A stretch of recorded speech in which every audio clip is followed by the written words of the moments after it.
Super, thank you very much. This is very broad brush stuff. I'm trying to connect the philosophy of medicine with the sort of zeitgeist of Fourth Industrial Revolution talk. And of course there is quite a lot to say about that. In January this year, the National Geographic had a whole section about all the amazing things that are going to happen in medicine because of technology. And one of the things I'm trying to do is to offer something of an antidote to some of that excitement. Briefly, the Fourth Industrial Revolution seems to have been more or less trademarked by a guy called Klaus Schwab, and he has, you've probably seen this sort of graph before. The idea is that the First Industrial Revolution started with a bunch of innovations like steam power and things like that, and then you got electricity and the internal combustion engine. That was the second one, and the third one was sort of computers, and that was the sort of digital age, and now we're at a new one, and that new one consists in, according to Schwab, a mix of physical, digital and biological innovations, things like self-driving cars, sensors of various kinds that can help us to switch on the lights without being at home, and various biological things like genetics and so forth. I actually think his categories are a bit mixed around, quite mixed up. So I like Yuval Noah Harari's analysis better. So he says it's the merger of information technology and biotechnology. So broadly speaking, the idea that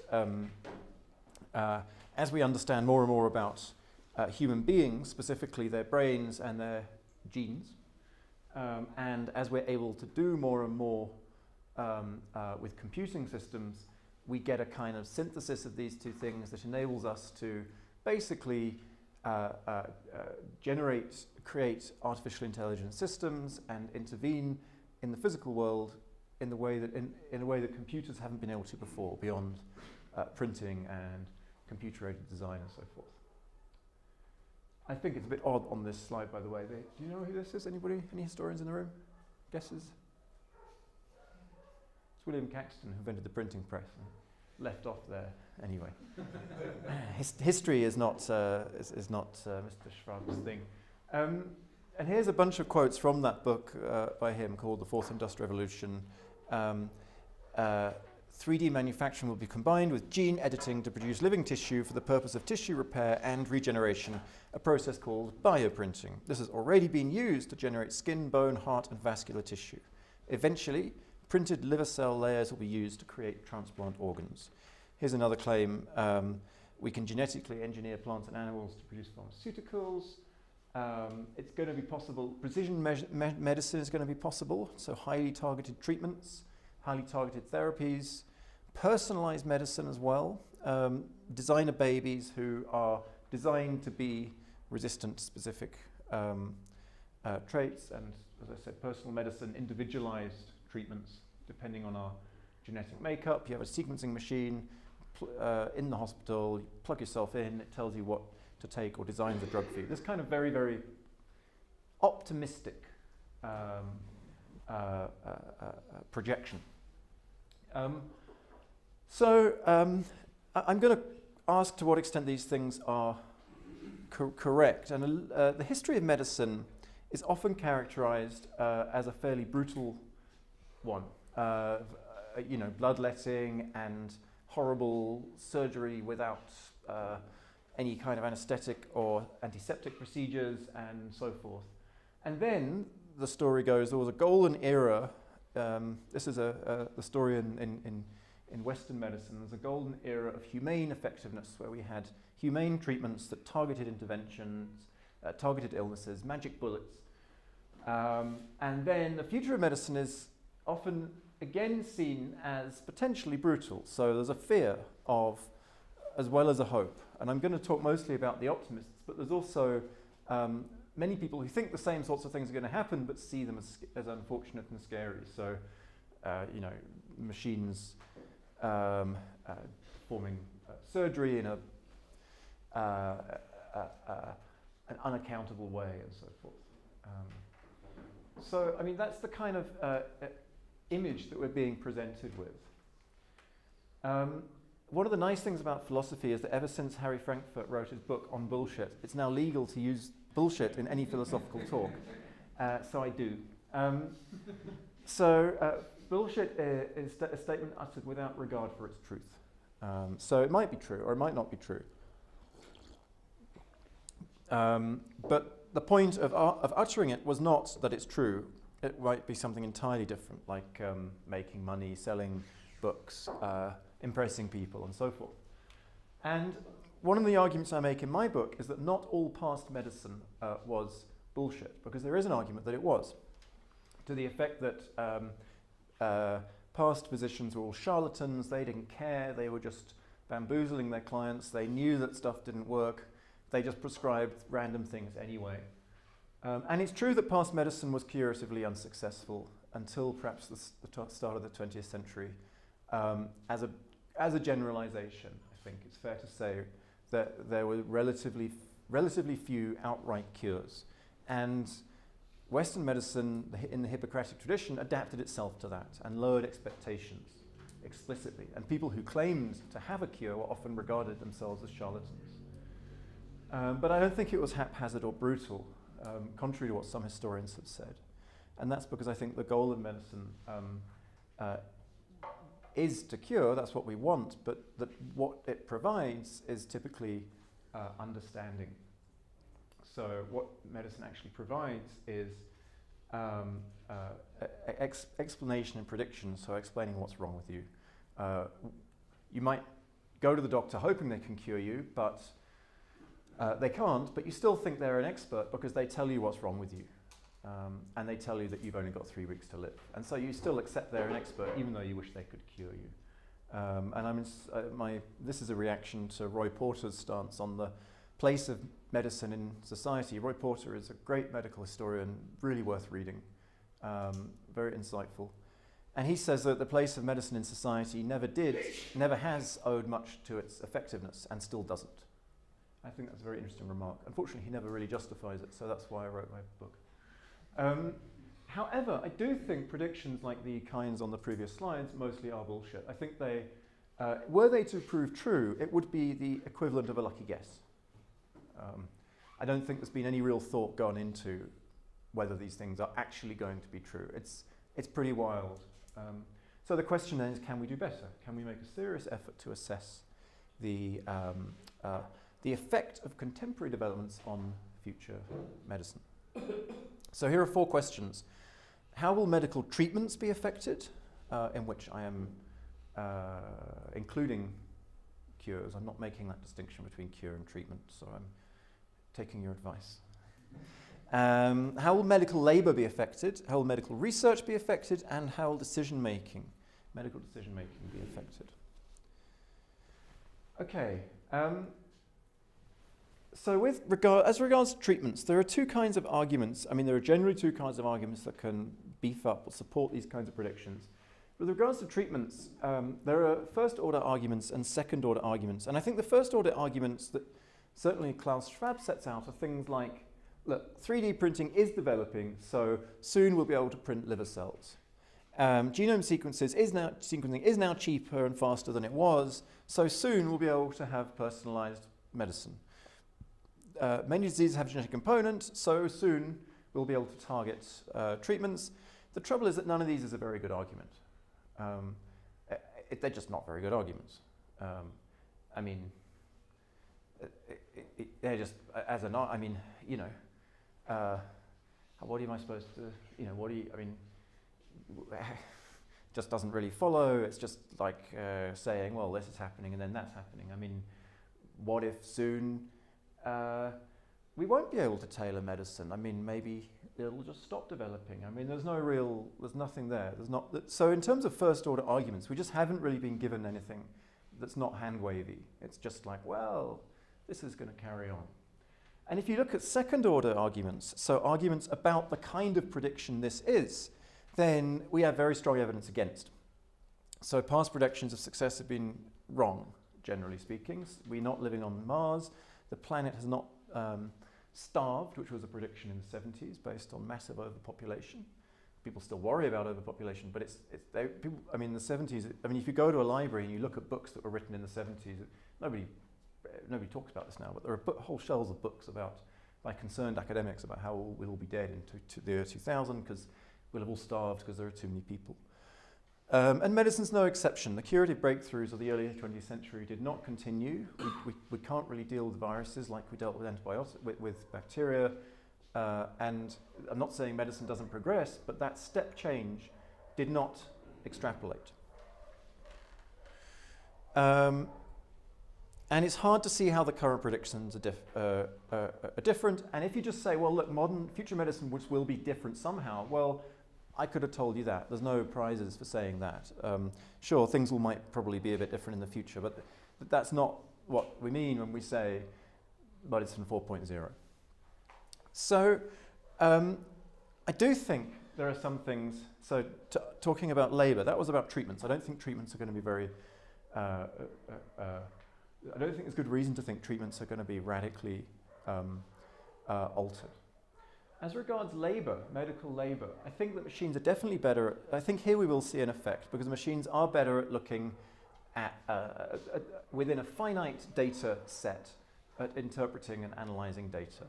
So scans, perhaps also analysing literature that's been produced. And I think what that will do is reverse the tendency for medical labour to be distributed.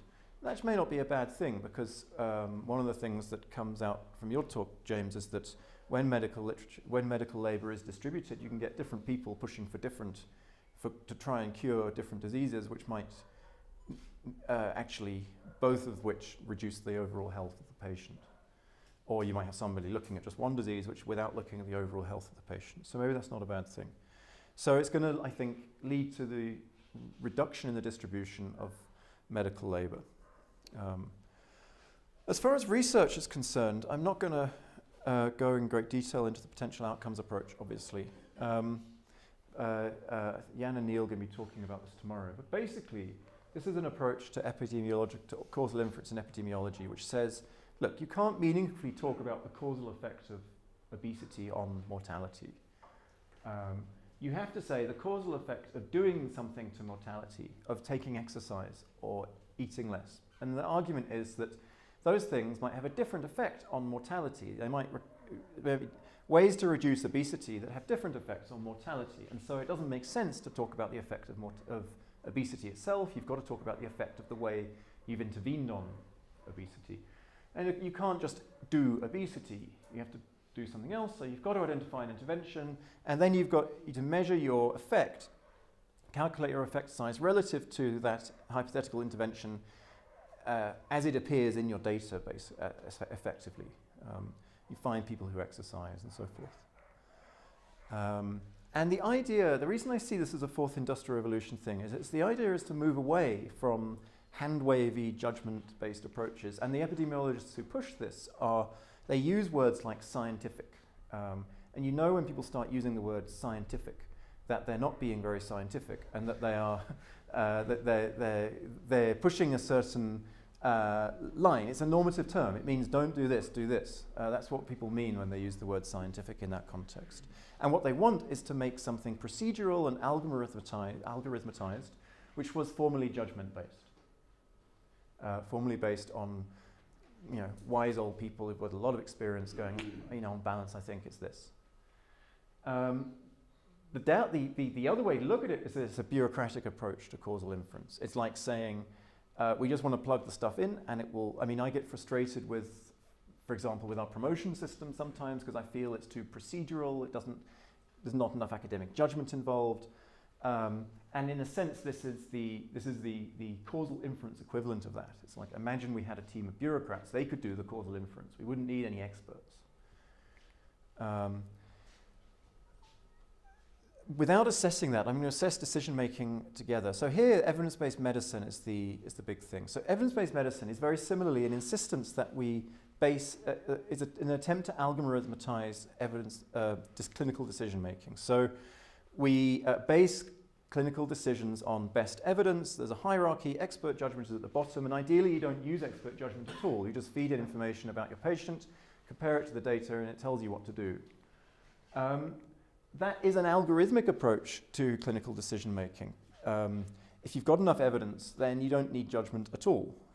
You just compare your patient to the data you've got and follow your nose to the treatment. And a robot could do this better than a human because that's following rules. Robots are better at that than we are. But causal counterfactual reasoning won't be automated. So, and I think you need that in both the decision-making case and the research case.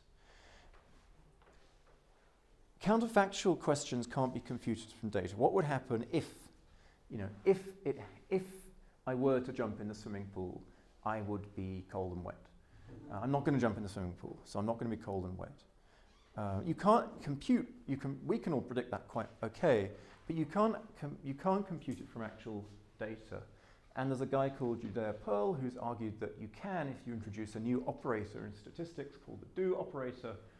But I think he's wrong about that as well. If my computer, okay, I was going to use a Mac, this is a PC. If this PC were a Mac, he says you just, to calculate, to work out what that means, you have a graph and you stick in the variable kind of computer and you change it from PC to Mac, and then you just let everything else carry on according to the laws of nature. But that would be weird, because if we did that, then none of the software would work, because it would all be the wrong kind of software. And I would be going, goodness me, that was a Mac a minute ago. And so clearly that's not actually the way, that's not actually what we mean. I mean, Pearl doesn't see this point for some reason, but it's in the philosophical literature. So you have to backtrack a bit, and I don't know if that can be algorithmatized. Famously, if Caesar had been in charge in Korea, he would have used the atom bomb, that's one possibility, or he would have used catapults, that's another. It depends how you put together the rest of the counterfactual world. And it's not clear you can algorithmatize that. There's no assumption that when we do it, but there's no assumption that we do it computationally.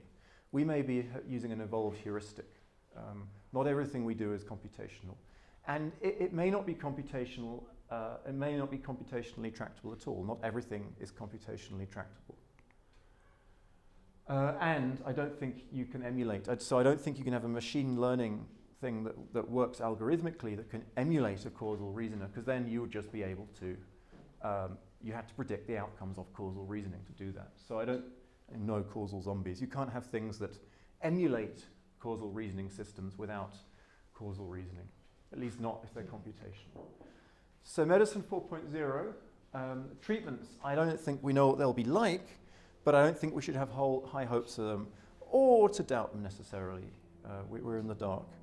Labour, I think, will be less distributed and more, but the decision making will be concentrated in a few people's hands. Research will have more access to various kinds of data through these kinds of watches and stuff. And I know I'm out of time. And decision making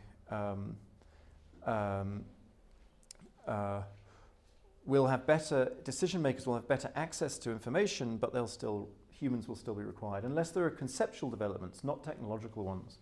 Increases in computing power won't give us causal inference, and they won't give us causal decision making. So, how will medical students be affected? Probably won't be dramatically more successful.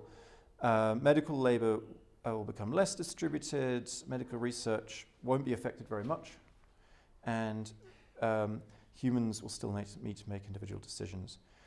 Very briefly, I think the reason for these problems is that the structure of fourth industrial revolution predictions is usually one of two things. It's either a simple extrapolation, or it's a causally reasoned prediction. Increases in computing power will cause artificial intelligence, for example. But all such inferences have to be tested against certain standard statistical explanations, regression to the mean and comparison with the base rate. And if you look at either of those, the chances are having had a bulge in innovation, it's going to go back towards the mean. Or if you look at the base rate of innovation across history, it's going to, you've got to look at the current blip against that and calculate the probability will carry on against that probability. And these types of reasoning are very useful, as I've argued, in many contexts, but they work best with medium-sized dry goods, things like tables and chairs, and in actual people, patients. So, how different will medicine 4.0 be? Not very.